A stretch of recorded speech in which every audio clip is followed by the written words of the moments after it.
What's going on, you guys? This is All1, and I'm going to be giving you guys another Godfall build video. So with this build video I'm going to be giving you guys is going to be for Aegishorn.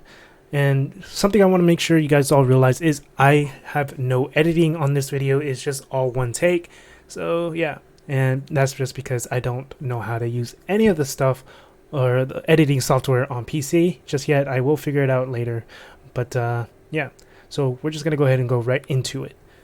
First things first is Aegishorn is a tank-like character. He is extremely durable. The only reason why is because it's only by 5%, and then it also depends on how you build him. So you can basically be face tanking almost everything in the game and take almost no damage. And then what's nice is Archon Fury is a 30%. Well, his Archon Fury allows you and your allies to become 30% more resistant to all damage. And on top of that, so it would be 5% plus the 30% for yourself. So you'd be at 35% damage reduction as well as 30% for your allies. And then what's nice is you also will shoot out 3 projectiles to deal 20 physical damage to nearby enemies. So it's pretty nice because you're getting hit and stuff. Anyways, for the gear, I'm using Wither's Weaves. It's an epic dual wield. Well, it's not epic. It's just dual wields, and it's air DPS. But the main reason why I'm using this is because of the primary 4% chance to apply the Mark of Leeching whenever you hit an enemy. So you'll know when you apply it because the enemy will have like a green mist on them. When they have a green mist on them, you can start getting health back. And it doesn't only apply to you. It applies to you and your allies. So if you use Mark of Leeching, you can make it to where you're basically healing your allies as well with this, which is super good. Aegishorn is, in my opinion, more so a support-like class. Now, the secondary weapon I'm using is called Darkstar Crusher. And the thing is, you're going to see most of my builds utilizing Darkstar Crusher, even if it's a low-level item, because of the fact that it has one really, really OP mechanic to it. And that's the fact that it can freeze an enemy, keep them still, not really frozen, but making them not be able to move that fast. So they're going to be 30% slower. And realistically, it feels like they're just like, they are frozen. They have like a 1% movement speed or something. But the thing is, it is a 2-minute cooldown to reactivate this again. And it only lasts, I think, for like 15 seconds. But what I would recommend doing with this is use it mainly on like boss fights, or use it when there's a bunch of elites in one area. So this way you can easily do a DPS burn phase for all your allies and whatnot. Just make sure when you do utilize the Darkstar Crusher and you're in a group that your allies are ready for it, so that way they can proc their Archon Fury, or they can proc whatever it is that's going to give them a huge damage boost.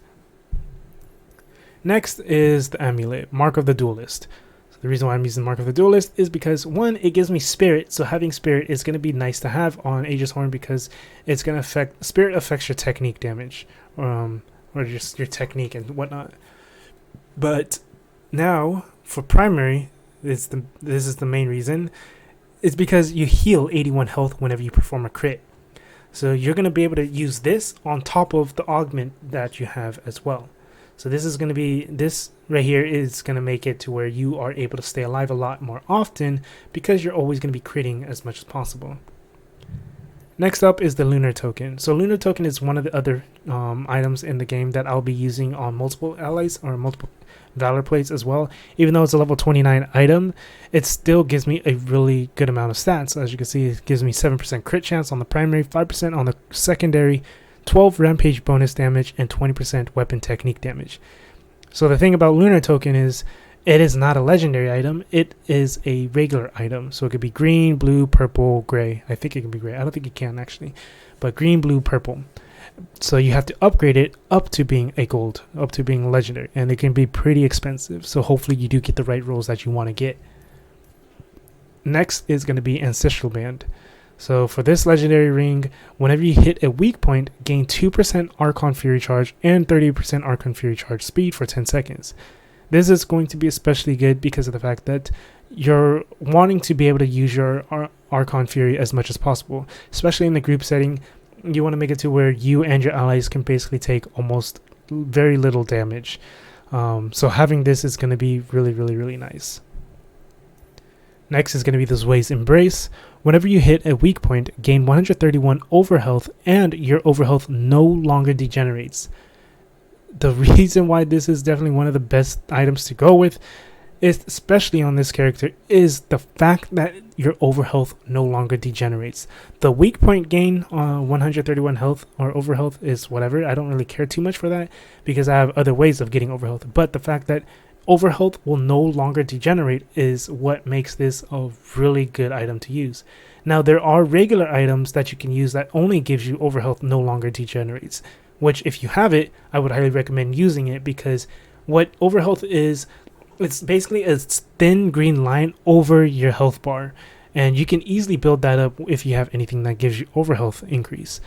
And it's basically like a secondary life, but without the overhealth no longer degenerates perk, it's going to make it to where it slowly ticks back. Even if you're in combat and out of combat, it's always going to tick. So if you're in combat, it's ticking down while you take damage, so it's just ticking down a lot faster. If you have this, it's just making it to where it's static, to where you can be in or out of combat, and the enemies will always, they'll just have to actually work on your overhealth in order to actually get to your health. Next is going to be the Archon's Tear. Archon's Tear is probably the only lifestone in the game that I will ever use on any character, just because of the fact that it gives you 30% or higher crit chance, 10% to 130% crit damage. I think it can go higher than 140. I'm not 100% sure, but yeah. And the secondary stats are not too bad. The one I have gave me crit damage, damage to bleeding enemies, and soul shatter buildup. 2 out of the 3 are really good. The third one, which is the bleed, damage to bleeding enemies, I don't need because I'm not applying bleed to anyone. The last item is going to be your banner. So you have 2 options. You can either give you and your team a huge damage bonus, like the one I have right here. It gives me 34% damage, 10% crit chance, and 21% weapon technique damage. And the other option would be Vampiric Pennant. So Vampiric Pennant is going to be really good because of the fact that you can heal you and your allies whenever you guys deal damage to anyone while you guys are within the ring. And I had one that was purple as well, but I accidentally salvaged it when I was just doing salvaging, and I was really tired and whatnot. But yeah, I mean, I'm going to end up upgrading this Vampiric Pennant anyways, just so I can try and get better rolls and whatnot and higher overhealth. But yeah, this is a really good one, good banner to go with. I would recommend the Vampiric one over the damage one, the Wolfshed. But like I said, Wolfshed is really nice because of the stats I have on this one is just unreal. Next up is going to be your Augments. Actually, let's look at the stats real quick. So I'm at 26% crit chance. So if you go with this on top of the Archon's Tear, you're going to be at 56%. As long as you're over 20% crit chance, you should be fine. And then I'm at 180% crit damage, 110 weak point, and 8% and 14 on shock resist chance, not resistance. Next up is going to be the Augments. So for the first augment I'm showing you is going to be the Lion's Pride. Primary, gain 30 overhealth whenever you defeat an enemy, which is going to be nice because you're going to be defeating a lot of enemies. It is a low level item, so it's only going to be giving me a low amount of vitality, but still the perk itself is really good. The secondary, physical resistance. You really want to just build up as much resistance as possible on this character anyways, because you just want to be tanky. You have the damage, now you just got to be more tanky so you have more survivability, so you can face tank and put out even more damage. Next up is going to be Sunburst. Primary, whenever you hit an enemy, restore 2 health for every 20 vitality on adjacent augments. So your adjacent augments are going to be the augments that have an actual symbol on them. So it's the augment slots that have a symbol on them. So for this one, it's for vitality, which is going to be your green slots. So now I have, I'm not even going to do the math right now, but it's up to 20. It's giving me up to 20 health because of how much vitality I have on these 3 slots. And well, it's not giving me 20 health, it's allowing me to get 20 health back from doing damage to enemies. Next up is Razor's Edge. So with Razor's Edge, this is going to be extremely useful because this is going to allow you to put out way more damage, 25% more damage anytime you get hit. You're getting hit a lot, especially with this build. I mean, there's going to be times where you obviously don't get hit at all, but for the most part, you are going to get hit a lot, and this is going to be really useful because it's just buffing you. You get a 25% damage buff. Now, I don't know how long Razor's Edge lasts for, but I'm assuming it's like a 5-second duration or something, or 3-second duration. And then obviously it gives me a nice resistance perk for the secondary. Next up is going to be Focus. So I was saying this earlier with, I don't remember which one it was. Might have been Mark of the Duelist. Yeah, Mark of the Duelist. So with Mark of the Duelist, I get 81 health back whenever I crit. But with, Focus, I get 22 over health whenever I perform a crit. So they both kind of go hand in hand with each other. You're going to be building up your over health while also healing. Next up is going to be Evisceration. Gain the Blessing of Power whenever you perform a crit. And also have really nice secondary stats. Soul Shatter buildup, which I would highly recommend, is just in general throughout all your pieces and of your augments and your gear. Soul Shatter buildup and the breaching damage are the two stats I would highly recommend going for over anything else, especially if you're playing more support like. But Evisceration with Blessing of Power, it gives you a damage increase. It's just a base damage increase. So anytime you perform a crit, if you get a crit, you will do more damage. Next up is going to be Endurance. So adjacent augments grant an additional 65% vitality. So this is super nice because it's a nice vitality health increase because vitality affects your health. So next up is going to be Tonic. So I just went with this because it's just 92 vitality and it gives me earth resistance. I could probably just go with something else though, like maybe Arcane Heart, because it gives me more banner over health, which banner over health is going to be really nice to use. I could go with this. Actually, it's breach damage. I probably would actually go with that, or 21% water resistance. That's a lot too. Yeah, I'll probably just go with the breach resistance actually, just for now.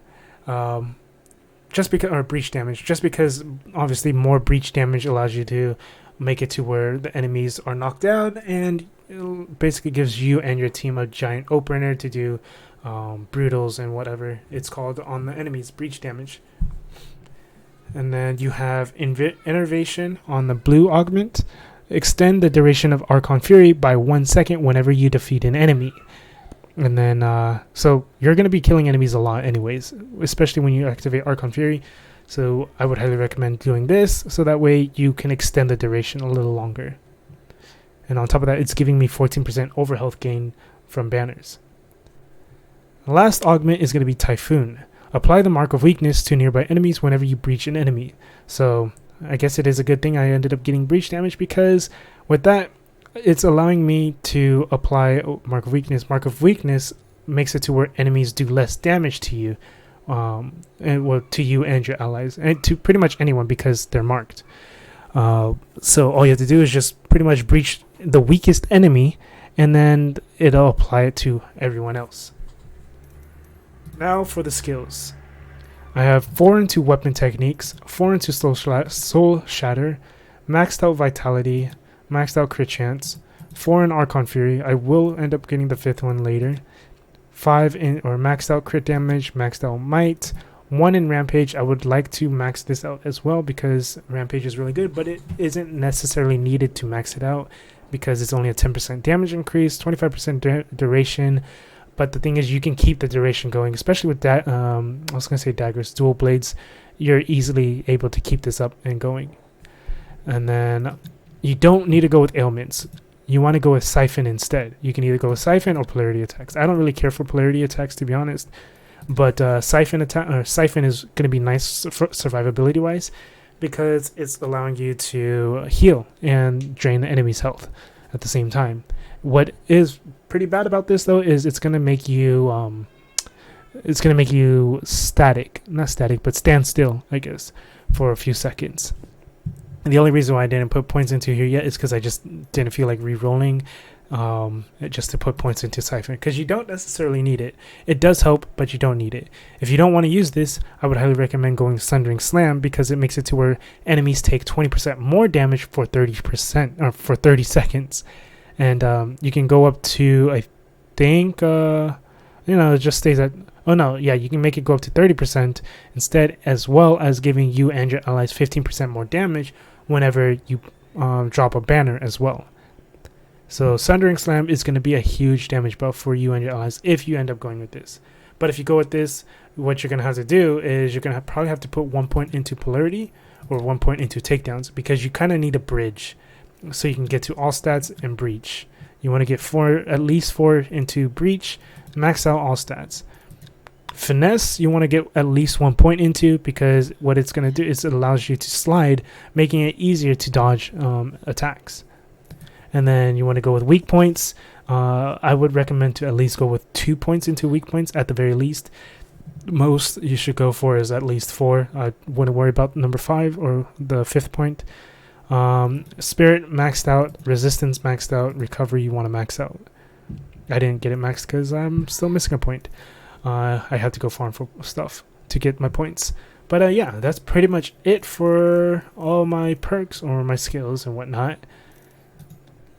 Just to be fair though, I am level 50, and I also did quite a few of, or not quite a few, I did a lot of the Dreamstones missions. So the Dreamstone missions will also give you 1 skill point for those of you that don't know. So once you hit level 50, that's not it. So you'll get more from Dreamstones. So obviously if you're not level 50, you can still, you want to still build up to a chart like this. So you can go with, I would recommend Finesse first, obviously. And then you can just start putting 1 point in each slot rather than trying to max out each slot first. So just put 1 point into the ones that are important, that you know you need, and then start to work on those. But yeah, that's pretty much it with this video. I know I'm unable to show you guys like actual gameplay and whatnot. Maybe I will in the future, or you can come into my streams, because I am streaming this game a lot. I streamed this game for like freaking 40 hours straight. Not good for your body, by the way. Don't do it. I would highly recommend not doing it. But yeah, if you want to see some gameplay, you can just always stop by my streams if you see me streaming Godfall, and then you can just ask me if I could play certain character, because I have a build for pretty much almost everyone. Well, not really everyone, but yeah, for like 4 characters. But yeah, it's pretty nice. I'm still learning how to do editing stuff on PC anyways. But yeah, that's pretty much it with this video. If this helped you guys out, go and leave a like, comment, subscribe. If you have any questions or concerns, let me know down in the comment section as well. If you have like suggestions on what you would actually use with your Aegishorn, how you spec'd him, how you built him, let me know down in the comment section as well. I'm always down to experiment, especially like looking at the way other people built their Valors, made their builds and stuff, just to see like, oh, that's a good idea, or why would they do that? You know, I like picking people's brains and stuff. But yeah, that's pretty much it. I don't know what else to say. Pretty much bye. This is all dating day 1. Have a good day, good night, and peace.